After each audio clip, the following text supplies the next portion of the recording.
First, I'll ask: have you seen True Detective before? Like, are you a fan? I am, and I binge watched it and watched it over and over. And Matthew McConaughey, that's by far my favorite of his acting because Yeah. he's this deep, tortured soul.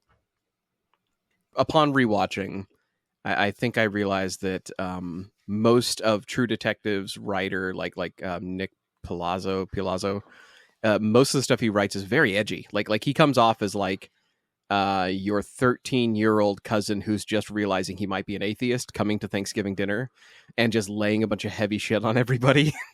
But there's a phrase in here that I want to like basically have an episode about.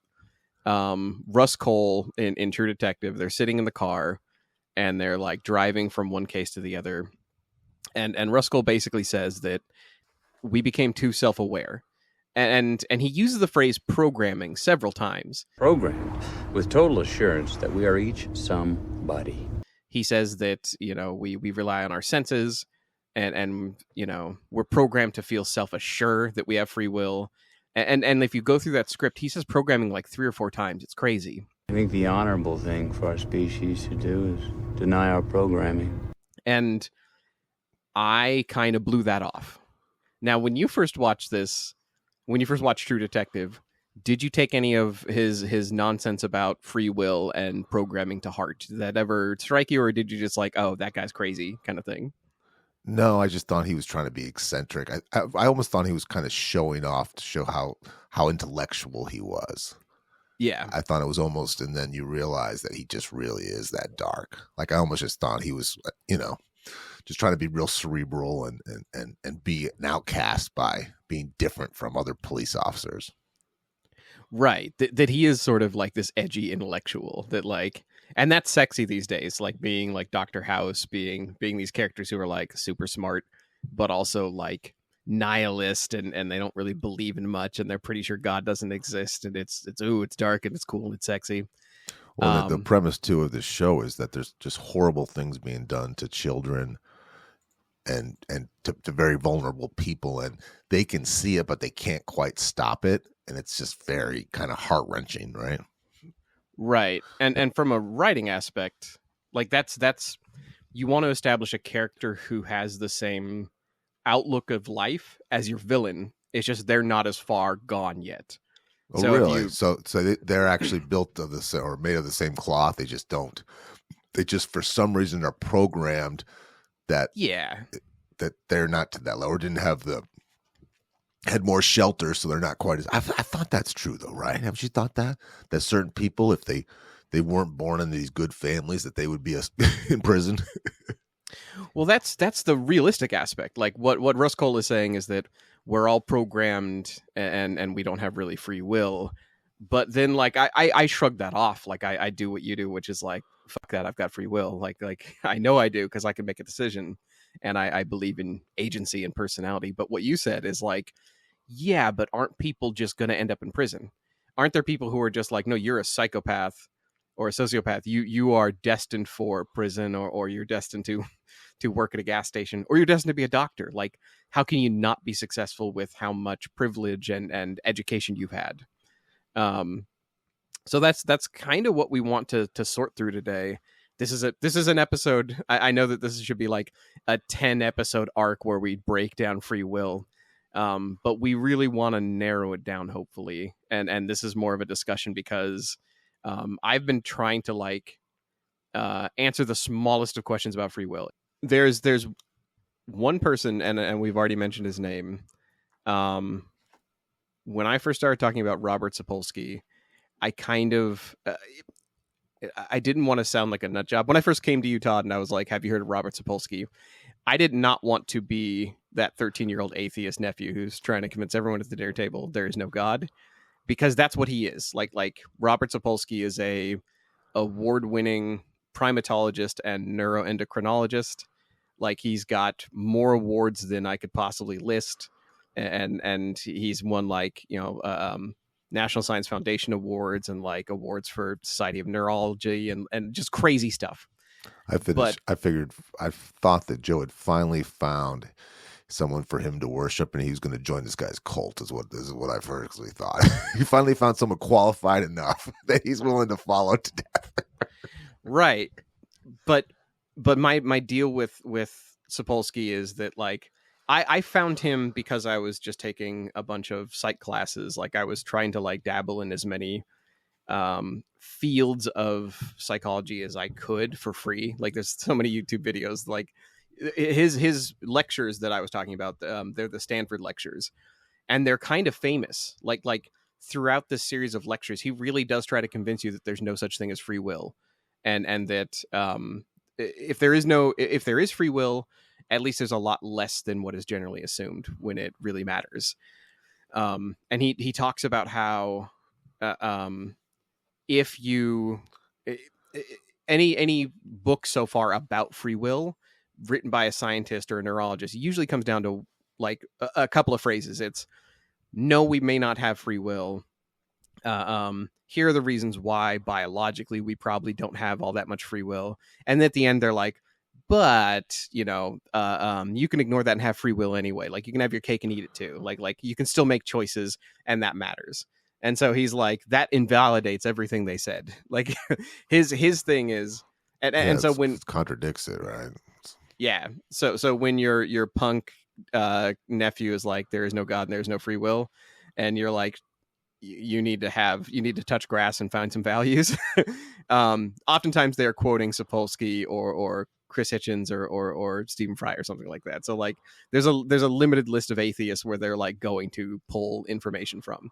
I just went to Sapolsky because like he had some really interesting stuff about epigenetics and hormones and things like that talked about free will. So that's what we're going to focus on. It's not the determinism, edgy Rust Cohle take on it, where we're like, we're all programmed, we should just walk off into the sunset and stop reproducing. We're going to go from the science part of it, which is like, here are the things that make you think you have free will almost intentionally, and you are being guided by your hormones, or you're being guided by your environment. And it's mostly just kind of going through his arguments, just a couple of the brief bullet point ones, because we'd be here for, well, his entire lecture series. We'd be here for 30 days, an episode a day, if we wanted to go through all of his stuff. But the first one that we kind of already hit on was biological determinism. The idea that your brain chemistry and what your brain tells you to do at any given moment often kind of goes hidden, and oftentimes is determined by your environment. For this, Todd and I actually talked about this in another episode. We had an episode about you versus your genetics. How much can you change about your genetics? Can you actually alter your genetics through willful choices? The answer was yes, in very surprising ways. When we went through that episode and we went through the starvation studies, do you remember having a moment where you were like, where you realized that you could change more than you thought, or have you already believed that you can change everything? No, the thing about how you eat was kind of scared me, and what it was certain groups of people who had gone through starvation. The next generation had been kind of handed on, and we all know that. Like you see the parents and the kids look the same build. You can tell how they talk and everything. And how some generations had to pay for what had happened to the generation before. So they went from starving to death to being morbidly obese on the same calorie intake, and then trying to adjust. Right. And the ones who were morbidly obese, like they specifically in that study talked about grain. It was like a Norwegian grain study where they're like the ones that were overfed. Just like it rained bread on them, like in their generation for like several years, and then they would have like severe droughts and things like that would make them starve for several years. And after doing the epigenetics, it made me more sensitive to what I could do. I kind of thought that I was kind of a train on the tracks, and that I could kind of move it side to side, but it wasn't going to go off the tracks. Now I'm thinking you could actually go off in another direction if you really across the board made changes and stuck with them. Right. You can make changes, and you can make very significant changes. And in that episode, we talked about like the field of epigenetics and how it's changing in a way where like you can reverse your aging by a couple of years and things like that with just today's technology. But the takeaway in the Sapolsky lectures is, oh, you think you want that bagel in the morning because you're hungry, or maybe it's your genetic makeup telling you that you need a very specific type of glucose spike, like you need the specific amount of carbs you're about to eat from that bagel versus an egg man. Like why do I like eggs more than bagels in the morning? And I think it's because I like the taste of it, when in reality, my grandparents ate more bread and had huge amounts of carbs in them, and it changed the epigenetics in me. So like Well, and I think that instinctively we might know this, and I'll tell you why, because of all this thing with the people's checking out their ancestry. It's funny how Yeah. excited people get about talking about ancestry that's not particularly interesting, but they're just so obsessed with it, and people from all social classes and all education levels. They just know Right. that they think there's some secret to their in their past of why they're the way they are now, whether it's good or bad. Mostly good. You always look for good. You want to think of your ancestors being kings and queens, not Right. And it's amazing how the same people who will be like, I believe in free will, I'm the master of my fate, I make all my decisions, they're the same people that will go on to 23andMe and be like, I came from this queen and this king, and I came from this country, and that's why I like potatoes, el right. gratin for dinner. Like they will use it to point out the deterministic parts of their life. They'll use it to be like, here's why I do this, here's why I look like this, here's how I move like this and talk like this, and they're pointing at their ancestors, and it's like, dude, you're the one that just said I make all of my own free choices. Well, and too, and when we talked about this on mating, the episodes we've talked about courting, mating, and how young people, even their friend groups, and I hate to say, even at every age, as you get older, you do seek out people who are different than you and have other interests because they're more interesting. But it takes a long time for that. You usually try to find people that like the food, like the movies, like the music you like, so you feel that you fit in. There's definitely no free will in surrounding yourself with whatever your interest is. If let's say it's Dungeons and Dragons or if it's sports, whatever it is, and then you surround yourself and say we're okay. We kind of keep yourself that click tight. Do you want to hear a real mind blower when it comes to like mating and young people and choices they make and everything? What's that? Have you ever heard the term or the word exogenous or exogenous species? No, what does that mean? I watched a primate documentary where it was talking about like chimps and great apes, and they're like the teenage girls in these ape tribes always leave. They're always the ones that leave the nest. So much so to where like there was this this group of apes that lived in like this isolated little crevice or like oasis of trees surrounded by farms and cities. So like it was the last of their like little ape group in this little forest. And the female was like, if she crosses this 3-mile stretch of open grassland, she will die. She'll get eaten by lions. Just they're stalking all the time. They live there. They're ringed in by cities. They can't not do it.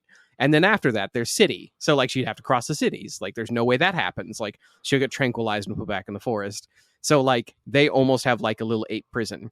And no matter what, doesn't matter what the dangers are, the teenage females always left. Like they always left to go look for a mate. No matter how, if it's alligators, doesn't matter what it is. And they're smart. They could she like the scene before it was her in a tree looking across the plains, being like, "Look at all those lions waiting to eat me." And then she's like, "Well, better go anyway." So the term exogenous means the gender that leaves the house when it's teenage age, when it's time to go find a mate.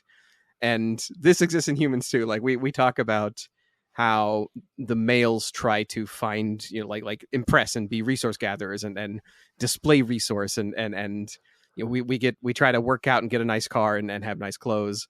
Historically, like you mentioned, the boomer age was the prime for that, and it totally was. Now I think millennials and younger, all they do is like it's showing off how well they can use their phone and not succumb to insane debt from all corners of society. But the exogenous group has historically been female. In most countries throughout history, the women are the ones that like get sent off to King what was it King Henry's court, or like they get sent to King Louis the Fourth's court or whatever.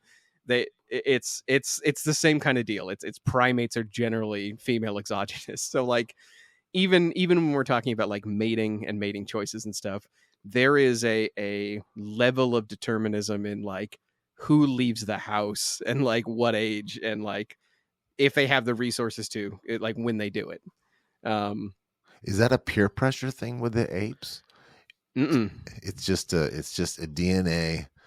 It's like young men who want to do dangerous things. Who when you told me this story about young primates, they like to run across poisonous snakes.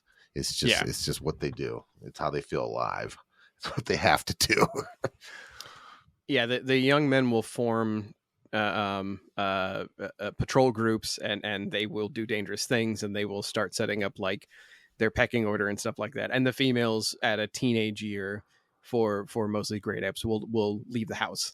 So like to the point where some species, like, they can't help it, they will leave even if there's a ring of lions and then a ring of city and then like a ring of highways after that. It's crazy. Didn't you feel like that way when your life was out of control? That you just yes. had to drink, that you just had to drive yourself into, I mean, we didn't literally kill ourselves or run into lions, but we did it a different way, that we just didn't have any choice. It wasn't really a choice. Yeah, addiction 100% plays into this. Like if Todd and I very early in this podcast, we had an episode about alcoholism and like how much of that is just your amygdala not properly supporting you, and how much is like you actually have a social disorder and not so much a drinking disorder. So like we have gone through theories and things like this where your addictions to things are very predetermined. Like you have the will to not start drinking, you have the will to stop, you have the will to do anything you want. However, the drive is going to be there. The not free will part of it is your brain is set up with a certain amount of chemicals and hormones. You will have a propensity for drinking or not. You'll have a propensity for opioids or not. Like you cannot free will your way out of some testosterone and lust. The same, right? Exactly. So we've been focusing a lot on hormones so far, but Sapolsky talks a lot about environmental factors. So like we already talked about the epigenetics, but also trauma. Like traumatic childhood experiences can make you behave differently as an adult. And there's something called the adverse childhood experience score. It's a psych test you can take. You can take it online. You should usually do it with supervision, but it kind of gets at, for me, Todd, if somebody takes a harsh tone with me, I become combative. Like I'm an introvert. I'm usually a logical thinker. I approach everything from a very cold and like determined place. Like I figure things out. But because the people in my house screamed a lot, that's how they express their anger. Is they would yell at each other. If somebody raises their tone, I become very combative, even if they don't mean it to me. Like even if they're not talking to me or yelling at me, I still become combative for no defense mechanism. Yeah, it raises that in me, and I am no longer able to really think logically. Like I will get out of the situation and try to leave, or I will become verbally combative to the all for the purpose of getting them away from me. But I'm like, why do I do that? Why can't I logic my way out of that? Why can't I, why can't I talk them down? That's the other thing is it took a very long time working in different fields of like security and law enforcement. And that's what you're saying. It wasn't a decision that you physically can't, even though you shouldn't let this bother you. And what you just said was it wasn't even about you, but you feel like you don't feel like you have to. It's already done. You've already you've used the term being monkey mad and like negotiating with your team and your people, and how you've been able to do that by overcoming sort of natural aggressions and anger. Is that something that you view as a free will thing? Like, are you choosing to negotiate with them or to take sort of the high road? Well, what Joe's talking about is I have a small business and I manage about 9 men in their early 20s. And I say young men are like puppies. They're cute and they're dumb. And I was just becoming very impatient with them. And I got to a point where I was just annoyed by myself. I'm like, if you need to hold yourself to a whole higher standard. You need to be patient and listen.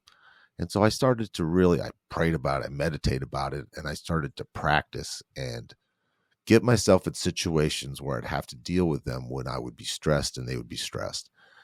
And I got better. But what I noticed, Joe, is that I transferred all my patience. Now I have no patience with my elderly customers. It's like, so I was enlightened, like, oh, look, you can do this. No, I'm ruder to my customers, and that's not going to work either. So it's a problem. I don't have free will. I have a gas tank of patience, and it gets used up. It's okay. It's funny you use that phrase, gas tank of patience. Have we talked about the willpower experiments? No, it's that.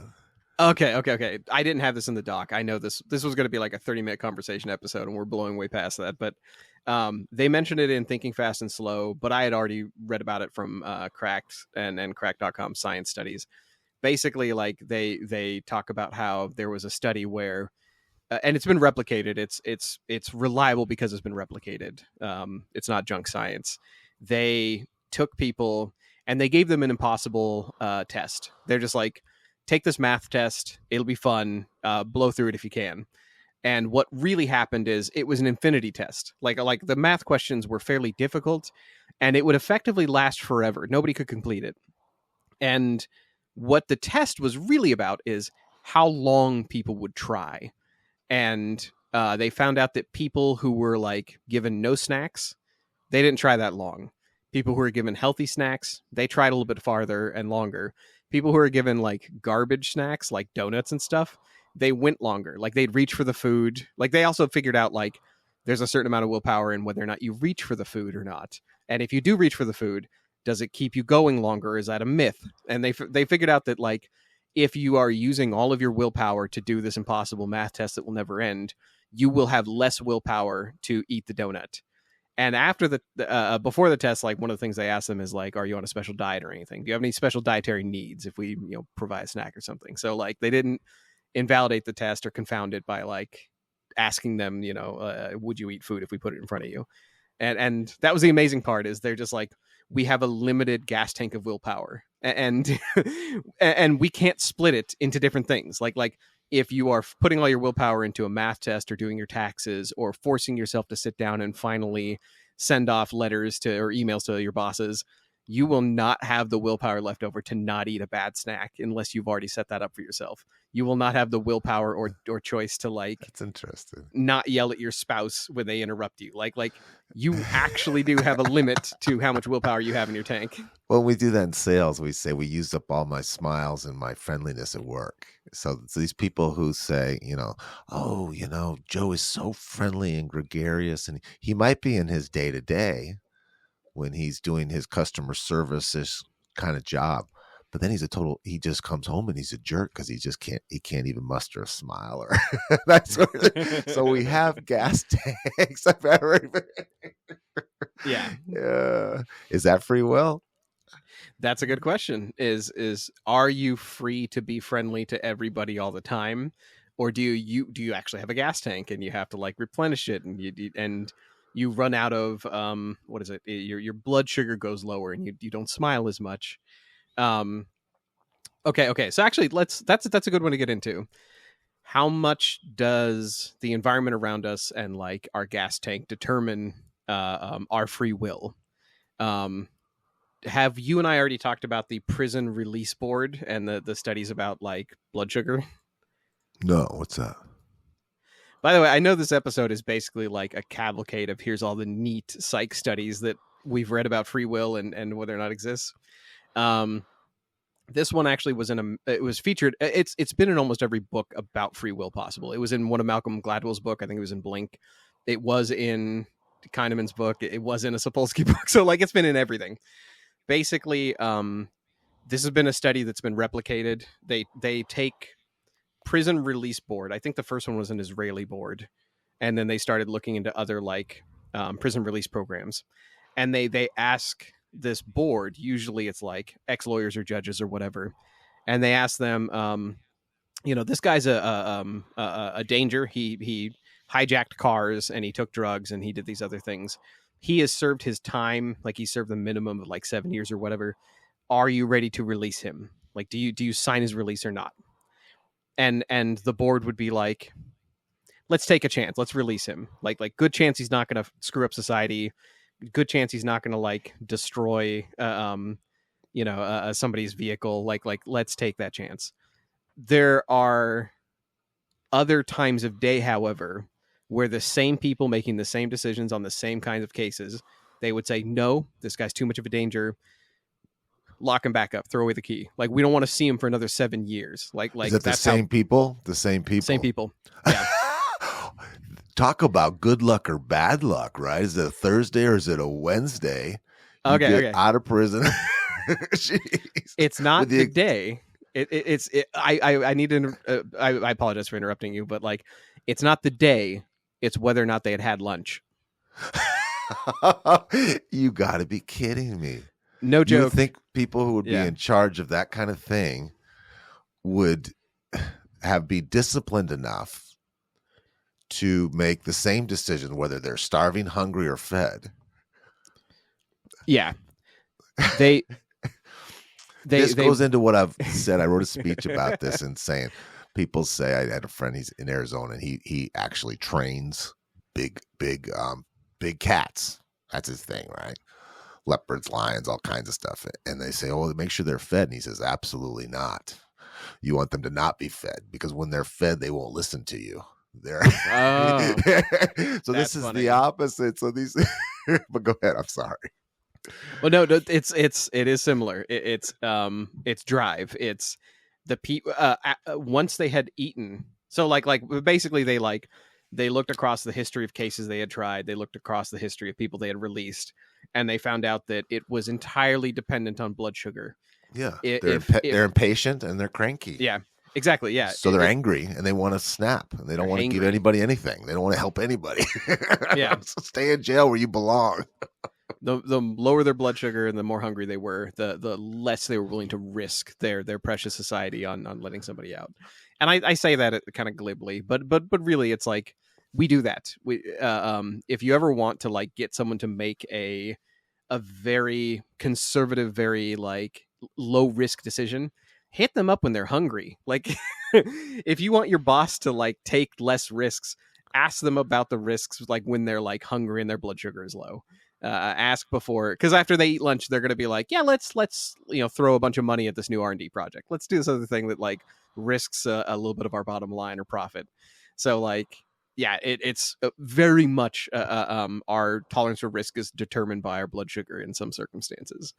There's another great study I want to like briefly mention because it falls right into the how much of our brain hormone environment, like the cocktail of these things, is determining our free will. Have we talked about the first meeting somebody and the cold or hot drink test? No, what is that? Okay, it's another one of these, again, cavalcade of studies that we want to talk about. This is one where scientists like would have people go from one study to the next. They're like, okay, sit down, take this test in this room, blah, blah, blah, blah. Walk down the hall to the next room and you're going to do something else there. You're going to fill out a report or something, whatever. Didn't matter. The real test was not in either of the testing rooms. The real test was in the hallway on the way there. And they would have somebody bump into them, like shoulder check them, like jock in a lab coat would like hit their shoulder and be like, "What's up, brah?" They wouldn't say anything like that, but like it's they had to bump into them, and they would give the person taking the test either a hot drink or a cold drink, and the people carrying a hot drink would describe the person who bumped into them as being warmer and more serious about the apology of bumping into them, and they would describe them as being kinder. Like when they smiled afterward, they're like, they really seemed like they meant it. If the person taking the test was carrying a cold drink, like an iced coffee or an iced tea, they would be like, that guy was a fucking asshole. They were cold to me. Oh my They goodness. were meaner. Like they did not mean that apology. Like they were faking that smile. They were jerks. Like they're just saying it to get me off their back so I'd go on to the next test. So Isn't that for that person felt terrible about it, and that yeah. person's the biggest. I, that's amazing, right? I think of this as traffic. I think of this in traffic, where Oh, people so will much. Yeah. measure your intentions based on how late they are to work. That you're an idiot who doesn't know how to drive. Yeah. Can you believe this? They get murderous rage at somebody and think they're intending to keep them from getting to work on time, which of course they're not. By the way, my now I got married since we recorded last. My wife hates that I do this when we're driving. She's usually the one driving, and when she gets cut off or when she gets tailgated, which happens very often. Texas is the Mad Max state. They don't care. And I will lean over and be like, they don't even see you. I'm like, this isn't about you.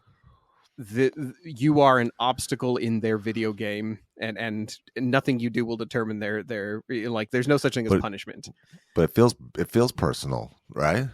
Yeah, she'll honk at them and she'll slow down in front of them to like let them sort of know that she's pissed at them and stuff. And I'm now, like, what's funny about that is, even though you're right, if the seats were switched, your feelings would be switched too. Well, that's how I know that I'm not being helpful, because I've been in that situation and I'm mad. Like, because you feel protective that you're driving with your new wife and this person's doing this, and you need to protect your family. And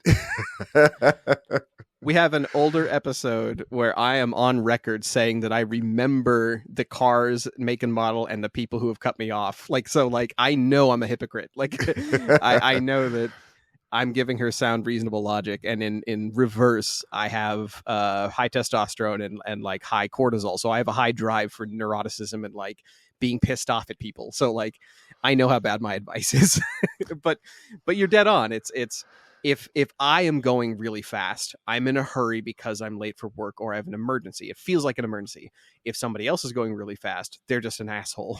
So like, what is the free will there? Like, are they making a quote unquote choice to be an asshole, or even to be a fast driver? Are they making a choice to be Fast and the Furious, or is it in them to do that? Do they, get more stimuli out of driving fast than I do? That could be a big part of it. There's one last thing I want to like kind of talk about for free will. You and I talk about mate selection, and this is something that Sapolsky talks a lot about in his lectures. Do you have theories about why some people prefer, as a mate, like females, if a woman is choosing a mate, do you have theories about why some women prefer a very androgynous, effeminate, like a David Bowie type guy, versus a football player jock? Like, do you have theories about why some women choose a David Bowie versus a jock? I do, and I've studied this a lot. How men will usually find a type and a comfort and try to look and seek out that type, and will be very rigid in who they'll, and women will date men of different races, of different ages. I think it has to do with age, right? I think you're attracted to big physical, and I think as you get more established, then your values change in what you look for a mate. You look for someone who is more intellectual and maybe not as, I don't know. I'm not trying to imply that big, strong guys are dumb, but less read. The guys who want to play and watch sports, as opposed to the guys who want to read and go to a play. Right. Your preferences for mates change as you age. So that's how I see it. Am I right, wrong? Your needle will only shift so much throughout your life. It's not like a woman is going to be dating like a big punk rocker who beats people up on the weekends. Date them for their early half of their life. Be with a guy that goes to the opera for the later half of their life. Like, it's not that extreme of a switch. No, and I read this article about, and I'll find it for you, but it was about the men who are over 6'2" usually marry their college sweetheart and have 2.5 kids and do this, and men who are under 5'2" 5'8" or in the 5'8" range will usually get very educated, get very successful in their career, and then date and marry someone who is much younger than them, smaller than them, who is working in the service business as like a waitress. They find someone of a little bit different social class. Okay. And they get I guess you would call their rewards later. So the big, strong alpha gets his when he's 19. Okay. If we're calling mates a prize and a reward, I think they can be, you know? Yeah.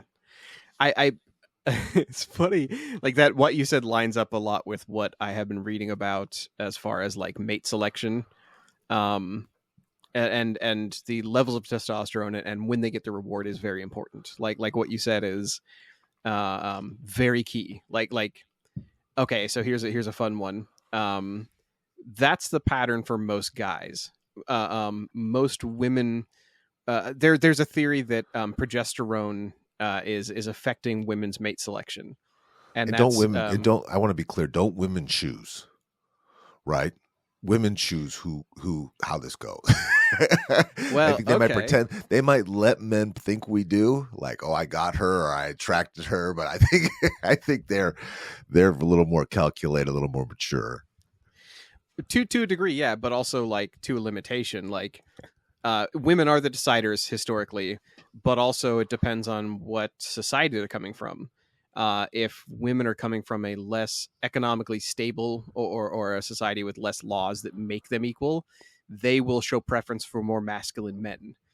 So like when I was younger, I used to think that like why do some women like the jock versus David Bowie? I used to think it was because like they came from the women who came from island nations like Vikings and Irish and Samoan. Like they just chose big guys because they had to compete for space. Like You're there's right. only so many acres they can farm on, so they literally have to fight for it. Yeah, tough to protect and to get more resources, right? Yeah, exactly. And Sapolsky talks about how like there are tribes that are herders. They're herdsmen, and that they always have a military force of some sort, like a couple of tribes people who are just real good fighters. It's necessary because there's always going to be a herd to protect. Their food source is on legs and can be stolen easily, so they always have to have that protection available. So there's theories that like women prefer bigger, stronger men if they come from one of these societies, but what it really comes down to is whether or not the laws will favor them or give them a fair shake if things go bad. Because in countries where it is more civilized and has more equitable laws back and forth between men and women, women show a greater preference for more emotional, more androgynous, more effeminate men. I use the word effeminate a lot of like uh, um, a lot of places online use the term effeminate men in a negative. We are talking about like if you're going to have a kid with somebody, and your choice is like big jock guy or David Bowie, or maybe even like the programmer next door who is not as masculine, but they can recode your VCR or your microwave machine. I Women will remember a friend of mine, choose. Yeah. saying that to me. Like he couldn't understand. We were having a debate about how I could take my fist and he said he's never had the urge to take a fist and hit someone in the face with it. Yeah. And of course, I was stunned because I think about it every 5 seconds, and it's genuinely just the way he is. His whole life. Right.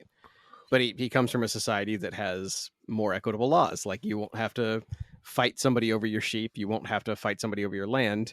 He's from a society where you can get a mate by being smarter and being less testosterone driven. So it's the question of like, do we have free will in our mate selection?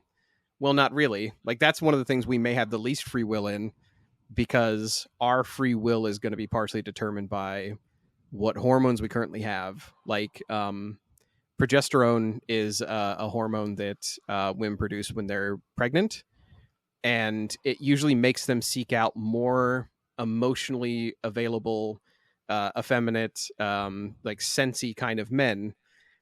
And it also makes them seek out men that are more like their own families, like their mega histoimmune system, their immune system is similar to a family's immune system. So like they're like, oh, you smell like, you know, a brother or something, I can trust you.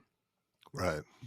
That is a response of that really only happens when you're pregnant, because that's what you need around you. You need that security. So we all kind of have arranged marriages. Well, here's the important part. Progesterone is in a lot of anti-pregnancy medications. So, like, if you're on the pill, or if you are on like you have an IUD or an intrauteral device, a lot of that can be coupled with prednisone. So, like, you're automatically getting dosed with something that will make you seek out more effeminate men, or men who are more like your own immune system. So like, or not have as much of a sex drive too, which is part of the right. Oh, they have that warning. So like, yeah, there are certain birth controls that are like, you're gonna be looking for David Bowie. You're not gonna be looking for Alpha Samoan head basher anymore. So like, and it's not a wild degree. This is not me saying let's get rid of. That's a social class too, right? That's a social class. When you go up a social class and you're more careful about being pregnant, and you have more resources and you have better health care, then right? It's. I don't want this episode to come off as like we're against anything. Like this so far has sounded like maybe we're against religion or claims about religion, about free will. Maybe we're against pregnancy medications. That's not the case at all. We are just saying that there's a lot of corners in our life where we think we have a lot of free will, and what we actually have is like a couple of choices. And even those couple of choices we are left with oftentimes come down to whether or not we are carrying a cold drink in our hands, whether or not we've had lunch recently and we're feeling less risk averse, whether or not we come from an island nation. I've got an analogy for this. Yeah, please. It's like we are at an amusement park, and we're only be in a certain section of the park where the rides are kind of the same, but we get to choose which roller coaster we go because there will still be ups and downs. And we can choose who we sit next to, kind of, because they're already in that end park too. That is such a good analogy. It's like you don't know how brilliant that is, because it's like you have to be this tall to ride these rides. You can't be too tall, otherwise you don't fit in them. You have to be a certain age because it's not going to be so scary. You know what I mean? So it's like yeah.